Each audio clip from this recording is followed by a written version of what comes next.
آئیے حج کا طریقہ سنتے ہیں۔ حج 5 دنوں پر مشتمل ہوتا ہے۔ جی ہاں ناظرین، حج جو ہے 5 دنوں کا ہوتا ہے۔ حج کے ارکان 5 دنوں پر مشتمل ہوتے ہیں۔ کون کون سے؟ 8 ذو الحجۃ الحرام، 9 ذی الحج، 10 ذی الحج، 11 ذی الحج اور 12 ذی الحج۔ آج ان 5 دنوں کے جو اعمال اور ارکان ہیں، آئیے ان کو ڈسکس کرتے ہیں۔ حج کا پہلا دن ہے 8 ذی الحج، اور 8 ذی الحج کو مکہ پاک سے، عزیزیہ سے دیوانہ وار پروانہ وار حجاج کرام مینا کی طرف جاتے ہیں، اور 8 ذی الحج کو حاجی نے مینا میں پہنچ کر مینا کے اندر 8 ذی الحج گزارنی ہے، اور وہاں پہنچ کر 5 نمازیں ادا کرنی ہیں۔ پہلے کون سی نماز ہوگی؟ ظہر کی نماز ہوگی، پھر عصر کی نماز ہوگی، پھر مغرب کی، پھر عشاء کی، اور پھر فجر کی نماز مینا ہی میں ادا کریں گے۔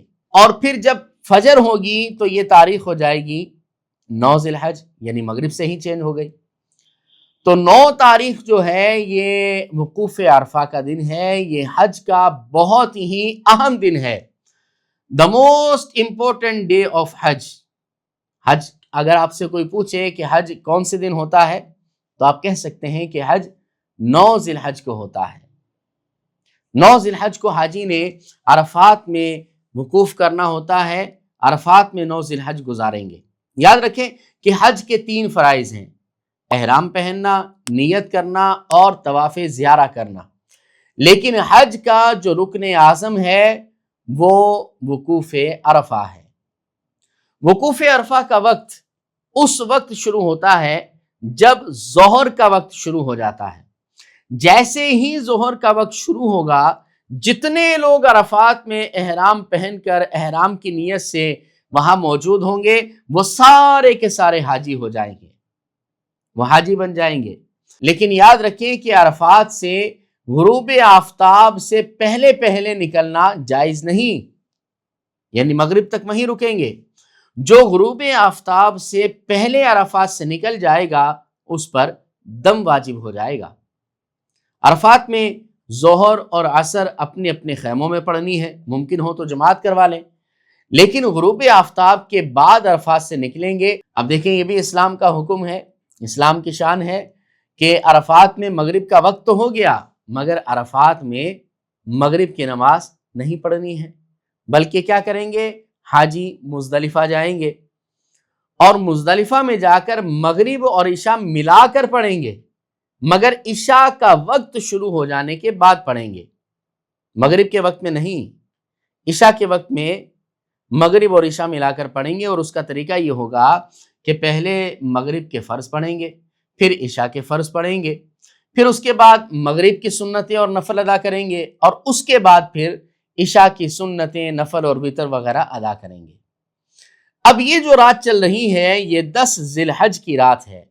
یہ رات مزدلفہ میں گزارنی ہے، عبادت میں گزارنی ہے، بڑا بارونق پرکیف وہاں کا سما ہوتا ہے۔ یہاں فجر کی نماز پڑھنا یا فجر کے وقت میں یہاں ہونا ضروری ہے، کیونکہ مزدلفہ کے وقوف کا جو وقت ہے یہ اس وقت شروع ہوتا ہے جب فجر کا وقت شروع ہوتا ہے۔ اب 10 ذی الحج یہ عید کا دن ہے، مگر حاجی کی عید تو کمال کی عید ہوتی ہے، اللہ ہمیں بھی عطا فرمائے۔ 10 ذی الحج کو حاجی نے 3 کام کرنے ہوتے ہیں، اور ان تینوں کاموں میں ترتیب سیکوینس ہونا ضروری ہے۔ وہ 3 کام کون سے ہیں؟ سب سے پہلے حاجی نے رمی کرنی ہے، اور اس دن صرف ایک ہی شیطان کی رمی کی جائے گی، یعنی بڑے شیطان کو رمی کی جائے گی، اسے کنکر مارے جائیں گے۔ دوسرا کام جو آج کرنا ہے 10 ذی الحج کو، وہ قربانی کرنی ہے، اور تیسرا کام قربانی کے بعد حلق یا قصر کروانا ہے۔ اس میں ترتیب ناظرین بہت ضروری ہے۔ اگر قربانی سے پہلے ہی حلق یا قصر کروا دیا تو اس پر دم ہو جائے گا، اس کی پھر الگ شرعی مسائل کی صورتیں بنتی ہیں۔ اب جیسے ہی قصر یا حلق کروا لیا تو 10 ذی الحج کو احرام سے فارغ ہو جائیں گے، یعنی احرام اتر جائے گا اور احرام کی پابندیاں بھی ختم ہو جائیں گی، یعنی تقریباً 2.25 دن ہوئے ہیں احرام اتر گیا ہے، کیونکہ 8 ذی الحج کو احرام باندھا تھا اور 10 کو یہ اتر گیا ہے، تو نو ٹینشن ایٹ آل، پریشانی کی کوئی بات نہیں ہے، انجوائے کریں اور اللہ کا شکر ادا کریں۔ اب جب احرام کھل گیا ہے تو اس کی پابندیاں بھی ساری ختم ہو گئیں، خوشبو بھی لگا سکتے ہیں، غسل بھی کریں، کپڑے پہنیں، صرف ایک پابندی باقی ہے جو مرد و عورت کی پابندی ہوتی ہے، اور جب طواف الزیارہ کر لیں گے تو پھر یہ بھی پابندی ختم ہو جائے گی۔ اب حاجی کا ایک بڑا فرض باقی رہ جاتا ہے اور وہ ہے طواف الزیارہ، اور اس میں احرام ضروری نہیں ہوتا بلکہ عام سلے ہوئے کپڑوں میں یہ طواف کیا جاتا ہے۔ اور پھر ایک واجب رہ جاتا ہے، وہ ہے حج کی سعی کرنا۔ اب حج کی سعی کب کریں گے اور طواف الزیارہ کب کریں گے یہ بھی میں آپ کو بتلا دیتا ہوں۔ طواف الزیارہ کا اور سعی کا ٹائم کیا ہے، آئیے یہ بھی سن لیتے ہیں۔ طواف الزیارہ کا ٹائم 10 ذوالحجۃ الحرام سے 12 ذی الحج کی غروب آفتاب سے پہلے پہلے ہے، یعنی تیسری عید کو مغرب کا وقت شروع ہونے سے پہلے پہلے طواف الزیارہ کرنا ہے۔ طواف الزیارہ کے بعد حج کی سعی ہوتی ہے اور وہ کبھی بھی کی جا سکتی ہے، 12 ذی الحج کے بعد بھی کر سکتے ہیں، البتہ بہتر یہ ہے کہ طواف الزیارہ کے ساتھ ہی کر لیں تاکہ ایک چیز پھر کمپلیٹ ہو جائے۔ اب 11 اور 12 ذی الحج میں حاجی نے 2 مزید کام کرنے ہیں۔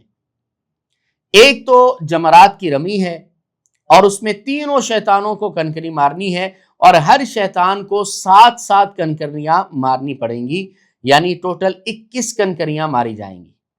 11 کو بھی اور 12 کو بھی 21 کنکریاں ٹوٹل ہوں گی، تینوں شیطانوں کو یہ کنکریاں 7 ماری جائیں گی۔ یاد رہے کہ 11 اور 12 تاریخ کو جمرات کی رمی کا وقت کب ہوتا ہے؟ ظہر کا وقت شروع ہوتے ہی رمی کا وقت شروع ہو جاتا ہے۔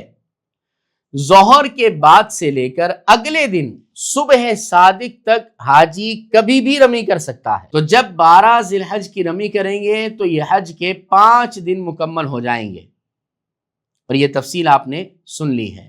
ایک مشورہ آپ کو دے دیتا ہوں کہ رمی کا وقت اگرچہ ظہر کے وقت شروع ہو جاتا ہے، مگر شروع میں چونکہ بہت رش بھی ہوتا ہے اور گرمی بھی کمال کی ہوتی ہے۔ مکہ مدینے کی گرمی کی بھی فضیلت ہے، اللہ وہاں کی گرمی کی فضیلت ہمیں عطا فرمائے، صبر بھی عطا فرمائے، لیکن آزمائش ہوتی ہے، رش بھی ہوتا ہے، گرمی بھی ہوتی ہے۔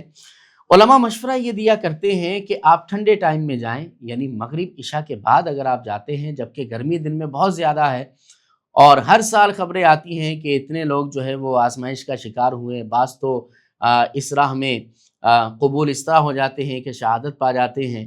تو بہرحال اپنا خیال رکھنا بھی ضروری ہے، ہمارے نفس کا، ہمارا اپنے اوپر خود بھی ایک حق ہے، تو اپنے آپ کو آزمائش میں اس وقت ڈالنے سے اچھا یہ ہے کہ ٹھنڈے ٹائم میں جائیں، رش بھی چھٹ جاتا ہے اور آسانی سے پھر رمی بھی ہو جاتی ہے۔ یہ حج کے 5 دنوں کی تفسیر ہے۔ اللہ رب العالمین ہمیں حج مبرور کی سعادت عطا فرمائے۔